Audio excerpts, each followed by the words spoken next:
Hi, I'm Pete Scalia, and this is PS Never Give Up. The PS Never Give Up podcast is made possible by you. Monthly, annual, and presenting sponsorship opportunities are available now. You can find out more at psnevergiveup.com. In this episode of the PS Never Give Up podcast, I talk with Alanna Martella. Alanna is a traffic anchor and reporter at my alma mater, WLWT, in Cincinnati, Ohio, and co-host of the Girls with Guts podcast. I was excited to talk with Alanna, partially because we both work the same job at the same station and know a lot of the same people in the business. But what makes Alanna's story unique is the fact that she's even here to share it with us. It's not every day you get to talk with someone who actually died and then came back. Alanna shares her incredible story with me and how she's using her literal newfound lease on life to inspire others to never give up. Alanna. Hello. When it comes to telling people stories of never giving up, I have to admit that you are the first person I can ever remember talking to who died and then is now here to talk to me about it. Yes, I'm one of the rare few who was able to tell about death experience. The, I the mean, what select club of us. so obviously, never give up, certainly a theme in your life. What happened? How did this Yeah, happen? so I'll give you the background of it before, to kind of give some context. So it was my senior year of high school, and I was obsessed with running, like so much to the point that I would wake up at 4 a.m., would run before school, would go to school, would run after, and then would go on about my day. And so I would skip out on family vacations because I was so obsessed with running. I would, skip social activities. Like I wouldn't go on sleepovers with my friends because I was nervous that, oh my gosh, what if the next day we got up and did something and I wouldn't be able to get up and run. Um, and so it was really an obsession, like, prime time athletes, Olympic athletes, they're like, yeah, you're on the grind, but mine was more of an obsession, more so than being an elite athlete.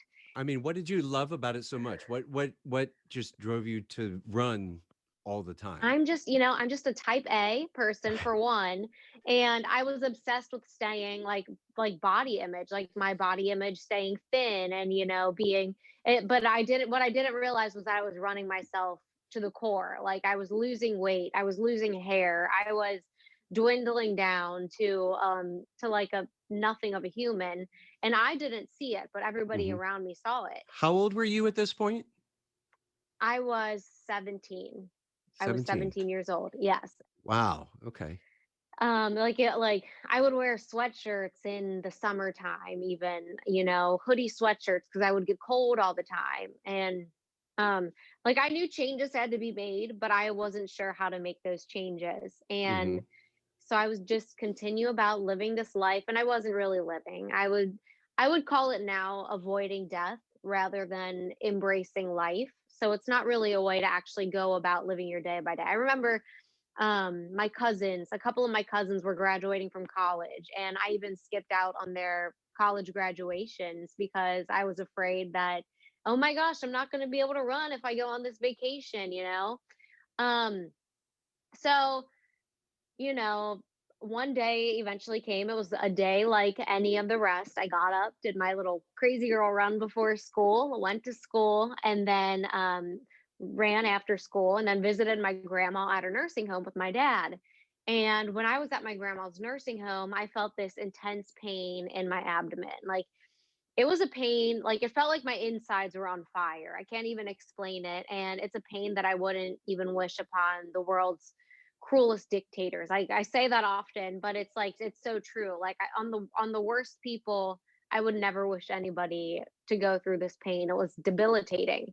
Hmm. And I remember like at my grandma's nursing home, like it probably not allowed to do this, but like the nurses gave me stomach medicine because it hurt so bad. And then What, just thought it um was like indigestion or severe, like, yeah, it was to the point that I had to be like, ooh, like doubled over almost.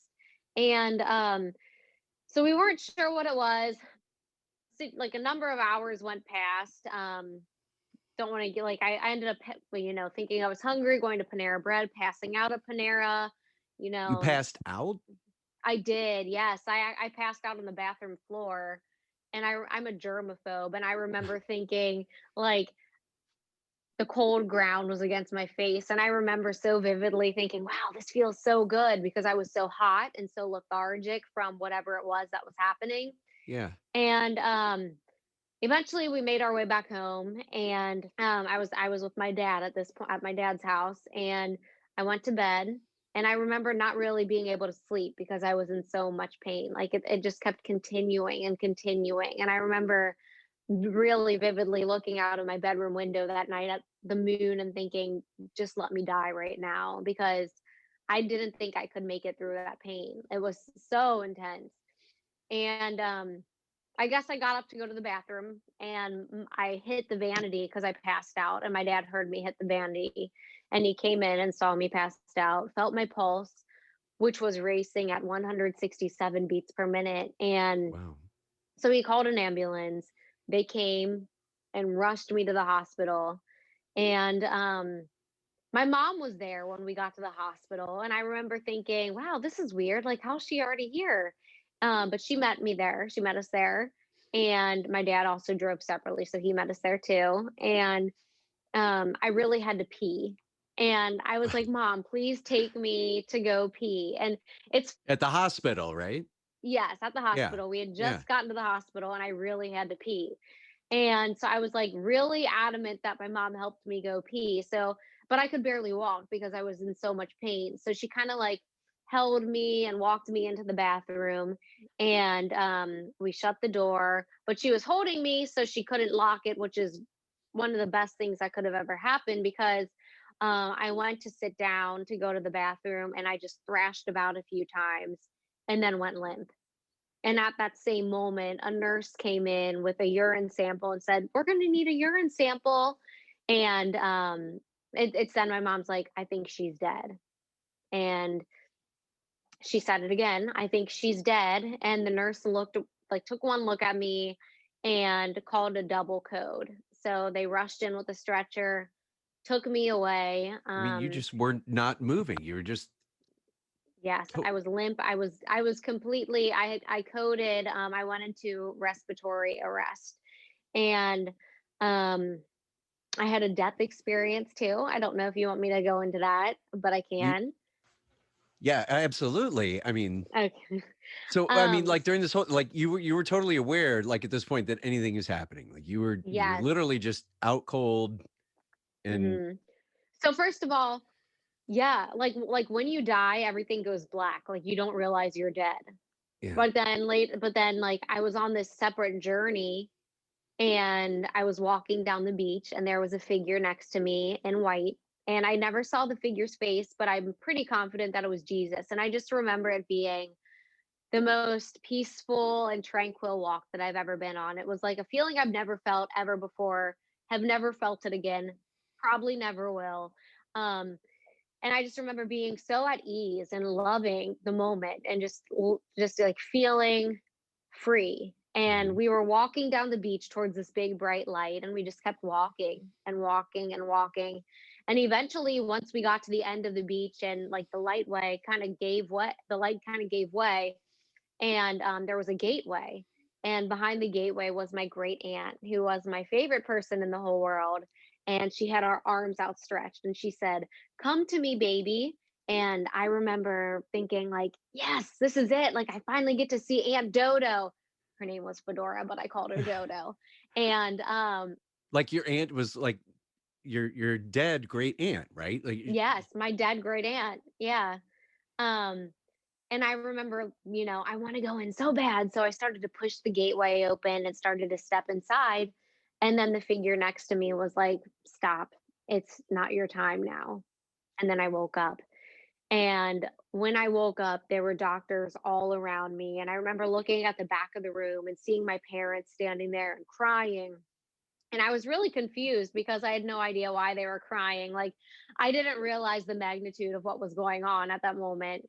Um, I do know I like so many things were going through my head that I didn't really feel the pain too much anymore. Maybe they had given me morphine or like Dilaudid or pain medicine, so I didn't really feel Mm. the pain anymore. I saw them crying, and I remember looking to the doctor to my right and saying, um, I can't remember. I either said, "Am I going to be okay?" or "Am I going to die?" I said one of those two things. I don't remember which one. I remember the answer, and it was, "We're just going to do the best that we can." And at that moment, I was just like, well, crap. Like, there are so many things that I wish I could have done. Like, in Hollywood, when people say, like, people's lives flash before their eyes, it's true. Like, my life didn't flash before my eyes, but I did think of all the things that I wished I could have done, that I wished I would have said. Right. I thought of how I'd never gone skydiving, random, but that popped in my head. I thought of my mom because she's my favorite person in the entire world. And I thought of how lonely she would be without me because I'm an only child. And Hmm. I thought how I would never get married. And just all these little things kept tacking off in my head. Um, and like I knew that if I were to make it through, that I would have to make some changes to make sure that all of these things happen, because the lifestyle that I was living before wasn't really living. As I mentioned before, I was just simply Yeah. going through the motions and avoiding death. And so You remember this like so vividly. Do you have any idea now? Like, did they tell you how long of a time span that, like, how much time was this? it was several minutes that I was gone. And so they pulled me back in. They rushed me back, for emergency surgery. I remember them cutting my bra off and my underwear off, and I was just like, "Oh, this is weird." Like, they cut everything off because I was so, like, out of it, I couldn't get it off myself.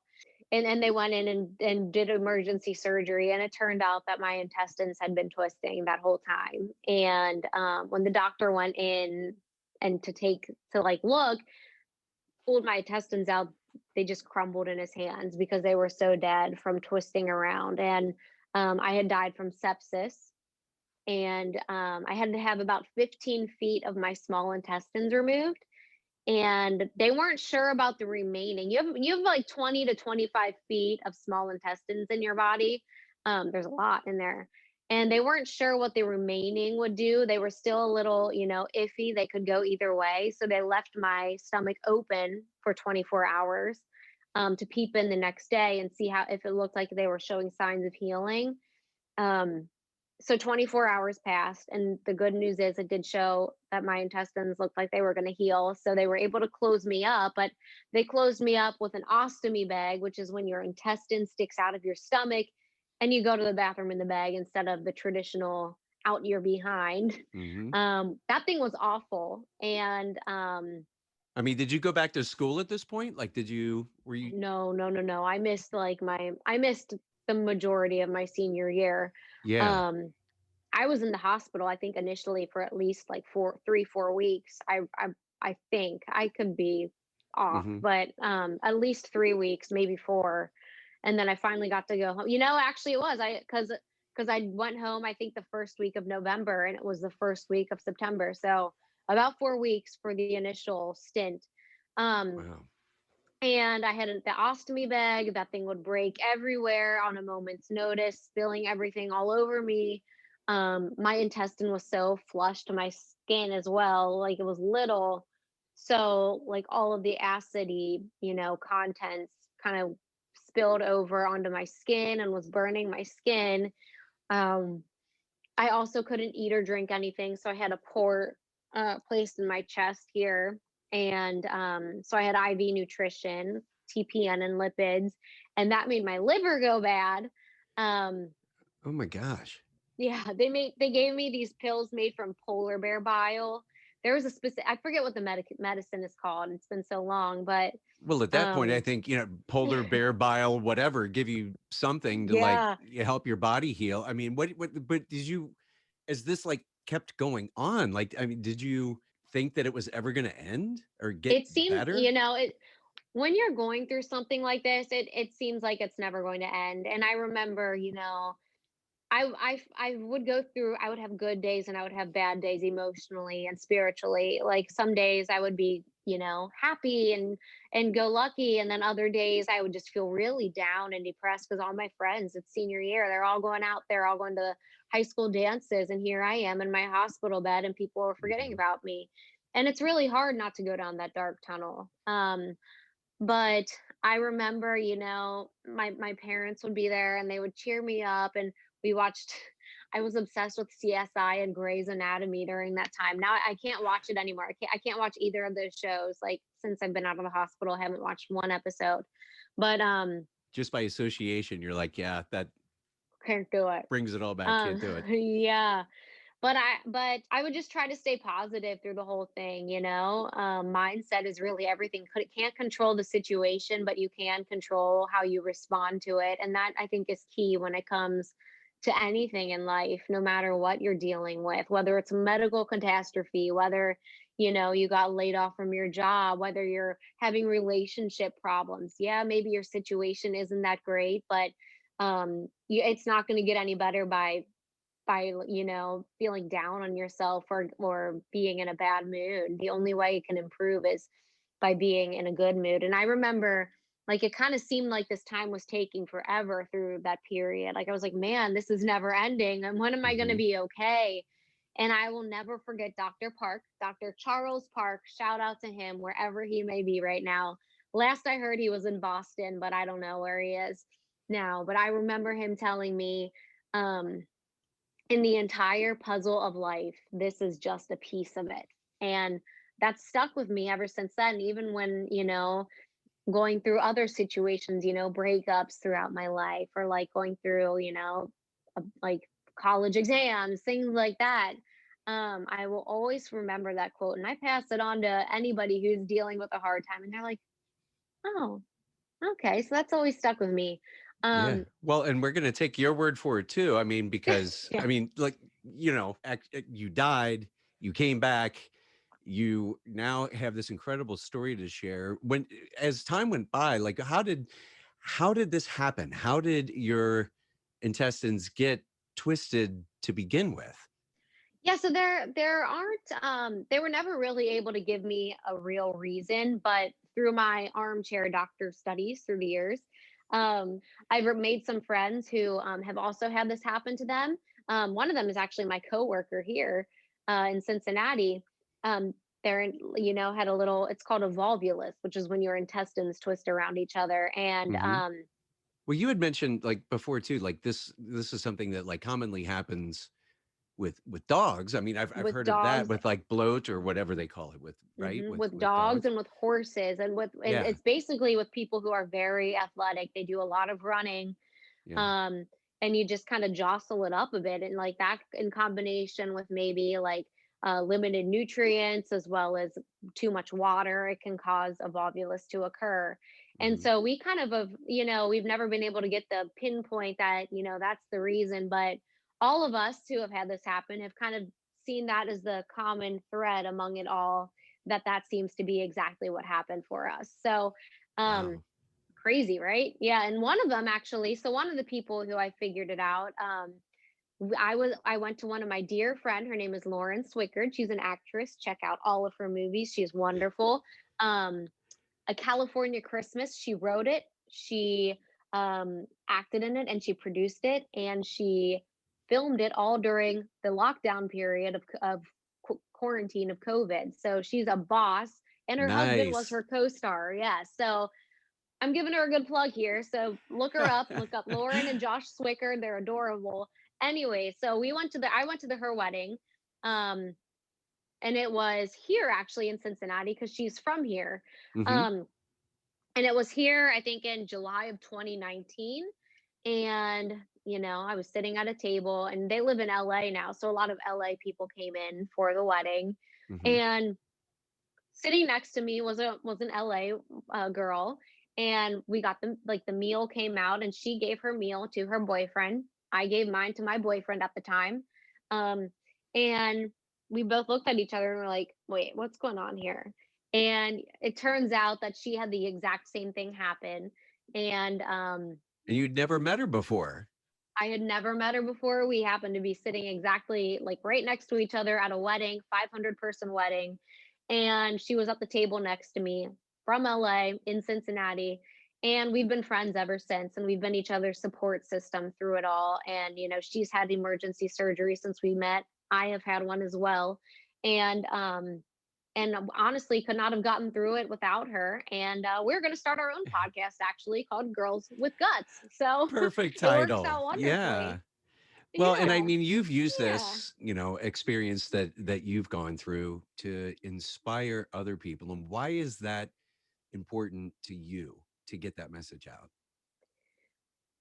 It's important to me because, no matter what you're going through, it's anything can be overcome.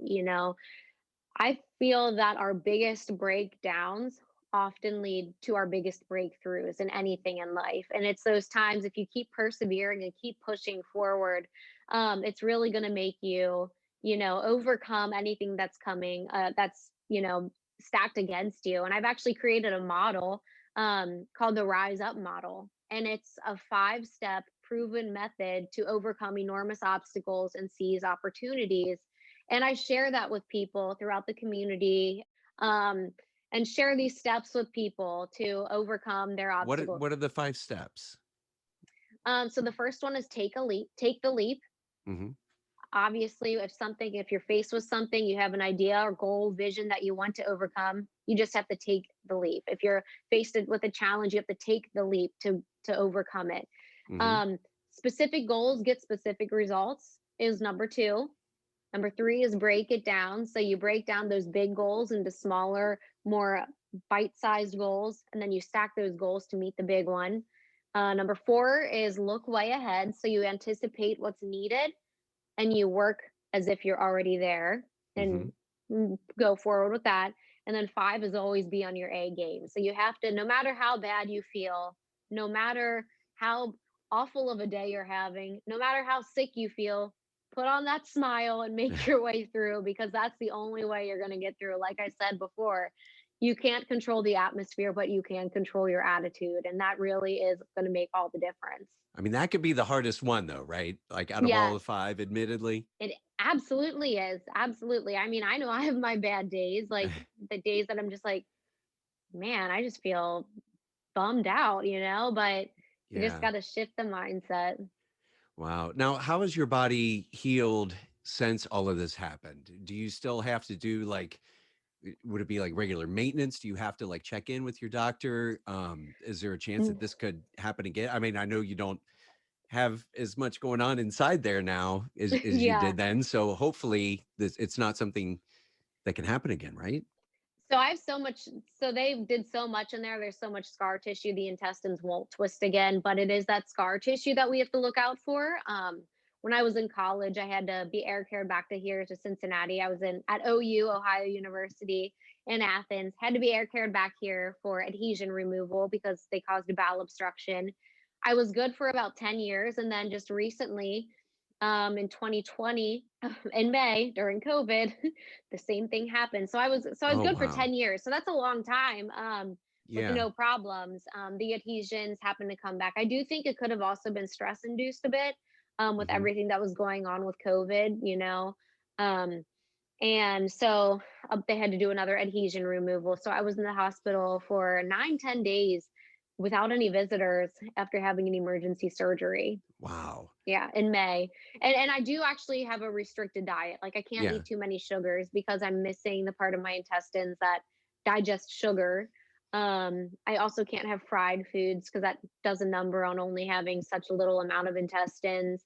Um, Well, you've talked about like your family and stuff. I mean, I'm assuming you're Italian, right? So I does this am. affect like with, your food choices? I mean, that's a thing, right? It Like have you is. found a way to you eat things that you like, at least some things? I eat meat, cheese, and bread. So that's my main diet. You can't go wrong with that, really.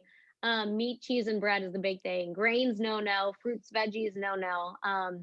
So I stick with white, easy to digest breads, tortillas, um, white rice, potatoes without the skin, easy to digest. It's called a low residue diet. So high protein, low Okay. residue, low fiber. No fried, no sugar. Pretty bland, but actually, I mean, you can't really go wrong with meat and cheese and bread. Right. Yeah. I That's mean, good staples. That'll work. yeah, so I'm a cheap date, as you can say. Unless you go to a steakhouse, I'll get all the steak. No, but Hey, there you go. it's easy. I mean, it's an easy diet to really follow through. I have been able to work through, I've been able to kind of add sushi in through trial and error. It's not a fun process leading up to it, but you do, Yeah. you can make things become familiar in your system. It just really isn't fun leading up to it. Like your body like reacts to it or like kind of rejects it or like says, Yeah, yeah, yeah. you're doing We this. don't Yeah. need to go into the Yeah. details, but it's not pretty, believe me there. So, um, but yeah, so it's just, trial and error and just remaining positive. And I have found that meditation helps a lot as well. Just Hmm. in general with helping to keep everything regulated, just kind of namaste. Right, right, for Yeah. sure. Now I have to ask, I'm all too familiar with the crazy hours you work and things like that. Does that hmm affect you at all? Like work, because you get up at what, like the crack of dark for work, right? I get up at 2 a.m. and have to be at work by 3:30. And honestly, I love the shift that I'm on. I would say the first 3 weeks I ever worked this shift, and that was back in Indianapolis at my previous job from here. I felt sick for about a month, but I think everybody does. I know you've worked at this shift before. You kind of get that nauseated feeling for the first couple weeks, but then your body gets used to it and you learn what works for you. So for me, I do split sleeping. Um, doesn't work for everybody. Works for me. I wake up at so as I said, I'll go to bed around 8:30. Wake up at 2, so that's like 5.5 hours, I think. 8, 9:30, 10:30, 11:30, 12:30, 1. Yeah, 5.5 hours, and then I'll nap for 2 hours after work, and that's what works for me. So I get a good 7.5 hours. The Um, nap's essential. Got to have the naps. It is. So Definitely the have to have the 2 hour naps. naps. Yeah. I unfortunately just got a new neighbor up here who wears heels in the afternoon, which is great. Oh, But nice. but we make it work. So So, and I want to talk about the fact too that I mean it's cool that you mentioned like with your career and all that and everything that's happened. Um, I mean, this is Cincinnati's your hometown, right? So, I mean, it's got to be a cool thing to be like back home and have like I'm assuming a pretty good like network of friends and support, right? it's the best. It's always been one of my goals to be a news anchor, news person here in Cincinnati, where everybody that I love is, and that's part of what I overcame with my illness, never letting any dream go unrealized, and this has always been a goal of mine. So I worked hard until I made it happen, and it's really cool feeling when your dreams come to life. Like I know people for every like somebody will be like, oh, the blah blah blah blah. Oh, I know so and so. So and so does this. It's really cool Mm-hmm. because whenever we have a story needing someone, I know somebody who does it, and it's a really awesome feeling. And then I just love, my parents would stream me at my previous locations. I was in Rochester, Minnesota to start, and then Indianapolis in Indiana, and now I'm here. But then they would stream me live, but it's just different when it's actually their local news and they're watching, and it's really cool to see. So Oh, that's very cool for sure. yeah. Well, I want to ask you then, so in the spirit of, never giving up, obviously the past year has been a little ridiculous to say the least for a lot of people. And there's still a lot of people going through a tough time right now. If you could say something to inspire people to not give up, what would you say? I have a few things. First of the I always say this in my head. I say this too shall pass. And that's a big one for me. This too shall pass because no matter what obstacle you are against, think of where you are right now and think of everything you've overcome the past of your life. You've survived every single bad obstacle that has come across your pathway in life, and it passed. So this too shall pass, which is up against you now. And then there's this other quote that I love. And it's like a quote dialogue, you could say. And it's, but what if I fall? Oh, but my darling, what if you fly? So never fear anything that's thrown your way. Take your chances. you never know what can happen. You'll rise up. I love that. P.S. Never give up. You rock. Thank you Yay. so much. Thank you so much. Have a great night. Bye. You too. Bye-bye. The PS Never Give Up podcast is a production of Felito Media, LLC. And we need your help to make the PS Never Give Up podcast and the PS Never Give Up movement possible. If you or your business are interested in sponsoring the PS Never Give Up podcast, we'd love to partner with you. In addition to the podcast, we have marketing opportunities available for social media, for video content, the PS Never Give Up newsletter, and more. To see how your business can partner with us in our mission to inspire and entertain, send an email to marketing@psnevergiveup.com. Of course, PS Never Give Up is so much more than just a podcast. It's a movement, and we want you to join us. Visit psnevergiveup.com, check out the blog, sign up for the latest updates and the PS Never Give Up newsletter, and be sure to check out the PS Never Give Up online shop. And follow us on social media at PS Never Give Up Podcast and my social media pages at Pete Scalia on Twitter and Instagram, and on Facebook at Pete Scalia Official. I'm Pete Scalia. Thanks again for listening, and PS Never Give Up.